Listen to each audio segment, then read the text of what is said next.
అభివృద్ధి పేరిట నిరుపేదల భూములను లాక్కొని వారికి పరిహారం చెల్లించకుండా కేటీఆర్ తన అనుచరుల పేర్లు ఎక్కించి పరిహారం పొందిన వారిపై కఠిన చర్యలు తీసుకోవాలని తంగళ్లపల్లి మండల కాంగ్రెస్ పార్టీ అధ్యక్షుడు జలగం ప్రవీణ్ ప్రభుత్వాన్ని కోరారు.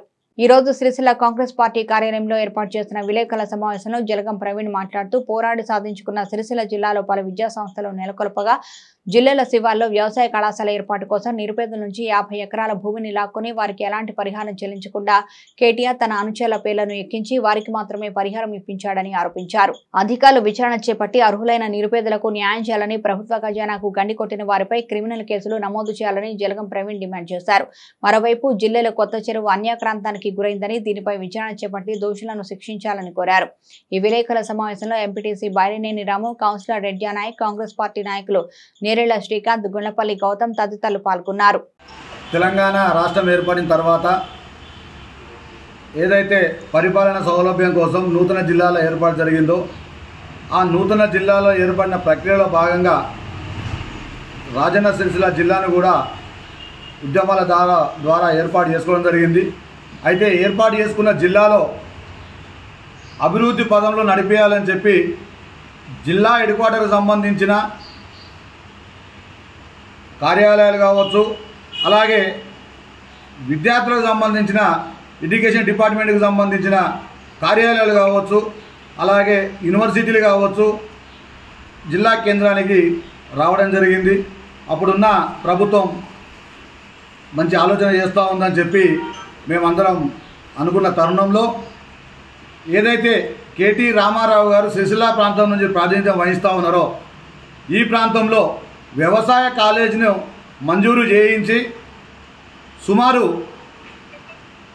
ఏదైతే ఏర్పాటు చేసిన వ్యవసాయ కళాశాల జిల్లాల ప్రాంతంలో ఏర్పాటు చేసిరో అక్కడ కాలేజీ కోసం జిల్లాల గ్రామానికి సంబంధించిన దళితుల వద్ద 50 ఎకరాలను ప్రభుత్వ కాలేజీ కోసం తీసుకోవడం జరిగింది.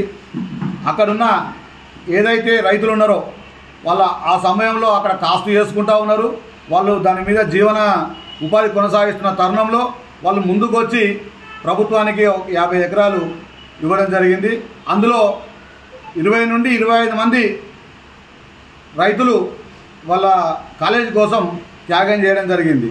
అయితే కాలేజీ ఏర్పాటు చేసే క్రమంలో ఏదైతే ఈ భూ నిర్వాసితులు ఉన్నారో వారికి నష్టపరిహారం ఇస్తామని చెప్పి మభ్యపెట్టడం, అలాగే వారికి ఆ కాలేజీలో చదువుకున్న వారు ఉంటే ఉద్యోగాలు ఇస్తామని చెప్పి బుకాయించి చెప్పడం, ఈ విధంగా పలు మాటలు చెప్పి ఆ ప్రాంతంలో కాలేజీ నిర్మాణం చేయించడం జరిగింది. ఇదంతా ఒక ఎత్తు అయితే ఏదైతే జిల్లాల గ్రామంలో ఉన్న 651, 652, 658, 659 సర్వే నెంబర్లలో ఉన్న ప్రభుత్వ ల్యాండ్ ఏదైతే ఉందో ఆ ప్రభుత్వ ల్యాండ్లో కాలేజీ కోసం ఇచ్చిన త్యాగదానులు రైతులే కాకుండా అప్పుడున్న మంత్రి గారి ప్రోత్సాహంతో తన అనుచరులు, ఆ ప్రాంతం నుండి ప్రాతినిధ్యం వహిస్తున్న అనుచరులు, అలాగే చుట్టూ నిత్యం తన చుట్టూ తిరిగే 4-5 సిరిసిల్ల ప్రాంతం నుండి ప్రాతినిధ్యం వహిస్తున్న అనుచరులు దొంగతనంగా ప్రభుత్వ అధికారులను నయానా భయానా బెదిరించుకుంటూ ఏదైతే ఈ సర్వే నెంబర్లలో ల్యాండ్ ఉన్నదో, ప్రభుత్వ జాగా ఉందో ఆ జాగను అర్హులు కానులకు, ఎలాంటి సంబంధం లేని వాళ్ళకు ఆ రోజు సుమారు 50-60 ఎకరాల వరకు అపనంగా కట్టబెట్టిన వైనం కేవలం ఇది రామారావు గారికే చెల్లిందని చెప్తా ఉన్నాం. ఎందుకంటే అర్హులను విడిచిపెట్టి కనీసం వాళ్ళకు వసతి ఏర్పాటు చేయలేని స్థితి రామారావు గారు చూపించి వాళ్ళ అనుచరులకు, వాళ్ళ పార్టీ అనుచరులకు, వాళ్ళ కార్యకర్తలకు మాత్రమే ఆ భూమితోని సంబంధం లేకున్నా ఆ భూమిలో వాళ్ళు ఏదో కాస్తు చేసుకుంటున్నారు, వాళ్ళు అందులోనే ఉంటున్నారని చెప్పి పట్టా పాస్బుక్లలో వాళ్ళ పేర్లు ఎక్కించి ప్రభుత్వం నుండి ఆ జాగాకు నష్టపరిహారం తీసుకున్నారు. నిజమైన అర్హులైన రైతులు ఎవరైతే ఉన్నారో వీళ్ళందరికీ కనీసం వాళ్ళని పట్టించుకున్న పాపాన పోలేదు. అప్పటి నుండి ఇప్పటి వరకు వాళ్ళకి నష్టపరిహారం ఇచ్చిన పాపాన కూడా పోలేదు. పలు కార్యాలయాల చుట్టూ, కలెక్టర్ గారు ఆఫీస్ చుట్టూ, ఎంఆర్ఓ గారు ఆఫీస్ చుట్టూ ఎన్నిసార్లు తిరిగి రోడ్ల మీద ఎక్కి ధర్నాలు చేసినా కనీసం పట్టించుకున్న పాపాన పోలేదు. ఇది కేటీ రామారావు గారు గుర్తుంచుకోవాలి. ఒకటి ఏదైతే అర్హులు 22 మంది అని చెప్పి మేము చెప్తా ఉన్నామో ఇది ఆర్టీఐ యాక్ట్ ప్రకారం పంచనామా ద్వారా మేమందరం తీసుకోవడం జరిగింది. వీళ్ళు తాతల తండ్రుల కాలం నుండి కూడా వీళ్ళు కాస్తులో ఉన్నారు.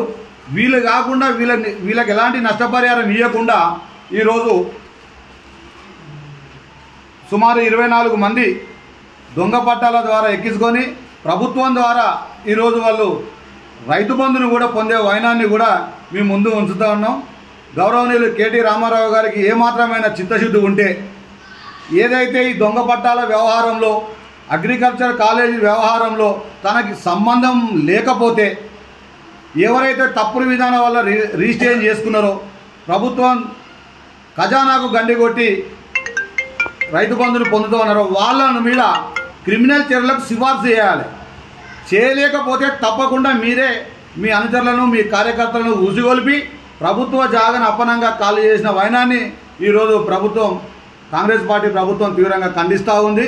తప్పకుండా ఈ ప్రాంతానికి ప్రాతినిధ్యం వహిస్తున్న కాంగ్రెస్ పార్టీ నాయకులు పొన్నం ప్రభాకర్ గారు కావచ్చు, ఆది శ్రీనివాస్ గారు కావచ్చు, కేకే మహేందర్ రెడ్డి గారు కావచ్చు, తప్పకుండా ఇది ప్రభుత్వానికి సిఫారసు చేసి ఈ ల్యాండ్ను ప్రభుత్వం స్వాధీనపరుచుకునే దిశగా ఒక జీవోను రిలీజ్ చేయాల్సిందిగా మేము కోరుతా ఉన్నాం.